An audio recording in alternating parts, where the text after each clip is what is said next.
Iya itu Kang Mas. Jadi kan Gus Fuad itu merasa setelah dipikirkan memang kata-kata itu salah gitu. Jadi dia minta maaf.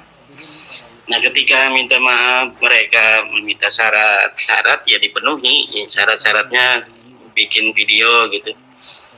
Saya kira itu teksnya juga disiapkan dari sana gitu, minta maaf seperti itu, kemudian minta sapi atau kebo itu saya lupa dipenuhi juga gitu, untuk datang ke sana. Kenapa? Kiai kan dia, Gus Fuad itu kiai, dan kiai itu kan cara berpikirnya bagaimana Allah senang aja sama dia.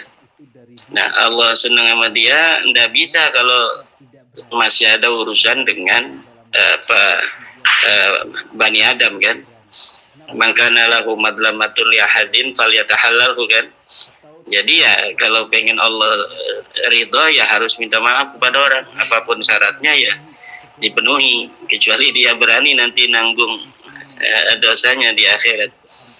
Nah Gus Fuad itu kan kiai, cara berpikirnya ya cara berpikir kiai gitu, bukan masalah ngakuin nasabnya. Nasab dia nggak percaya. Salim Jupri sebagai Balawi kan, Balawi sudah terputus sebagai keturunan Nabi, bukan cucu Nabi, udah jelas. Tapi ini mah masalah lain, yaitu masalah menyakiti kata-kata kan, ya harus minta maaf lah kan. Salim Jufri ada keluarga dan sebagainya.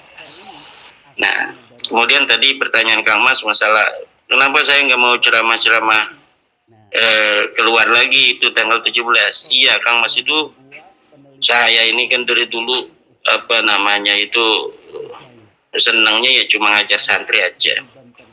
Dulu masih muda memang ceramah-ceramah gitu, walaupun pilih-pilih, hanya yang dekat-dekat gitu.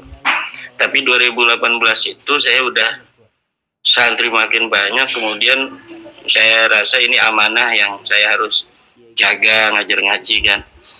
Tapi ketika bab nasab itu saya tanggung jawab juga. Masa kasih tesis ketika menerangkan tidak mau, jadi saya terima undangan untuk menerangkan bab nasab itu.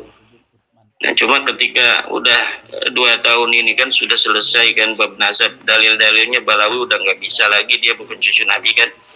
Ya saya kira kalau saya terus-terusan mau diundang ceramah itu hawa nafsu gitu, karena ceramah itu kan orang yang ngundang itu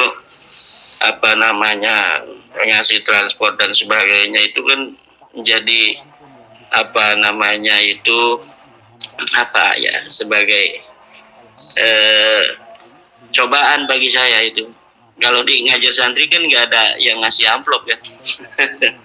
Jadi bagi saya hanya memilih saja apakah saya ngajar santri tulus gitu kan seperti biasanya, apakah kita kemudian tiap hari ini, kalau kita nggak batasi hampir tiap hari Kang Mas, ini sampai hampir 2027 itu sudah ada undangan. Ini kalau saya tidak ngambil keputusan ya saya jadi penceramah, nanti ngajar-ngaji saya acak-acakan Kang Mas. Sementara ini santri yang baru aja semakin banyak hari ini.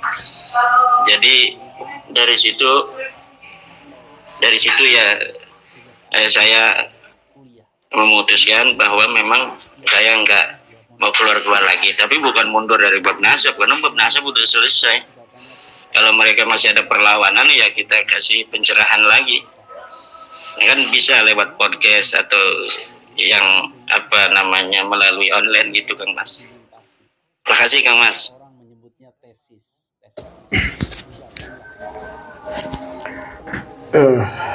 Saya kira jelas ya, itu jawaban langsung dari Kiai Madudin Usman Banten terkait dengan keputusannya untuk sementara tidak menghadiri undangan-undangan ceramah di luar, karena semata ingin fokus ngurus pondoknya. Karena semakin hari santrinya semakin banyak, kalau terlalu sering ditinggal juga saya sepakat nanti tidak maksimal mengurus santri yang diamanahkan ke beliau di pondok pesantrennya. Tidak benar bahwa Kiai Madudin Usman menarik diri dari isu nasab. Tidak benar Kiai Madudin Usman menyerah sebagaimana tuduhan yang dialamatkan juga kepada Gus Fuad Pleret, bukan menyerah. Persoalannya berbeda antara Gus Fuad dengan Kiai Mat. Tadi sudah dijelaskan oleh Kiai Mat, saya tidak akan mengulangi lagi. Intinya bahwa Kiai Madhuddin Usman tidak menghadiri, memutuskan untuk tidak menghadiri ceramah-ceramah di luar sebagaimana kemarin-kemarin, karena ingin fokus ngurus pondok pesantrennya, ingin fokus menjaga amanah yang diembankan kepada beliau terkait santri-santri yang semakin hari semakin banyak di pondok pesantrennya di Banten sana.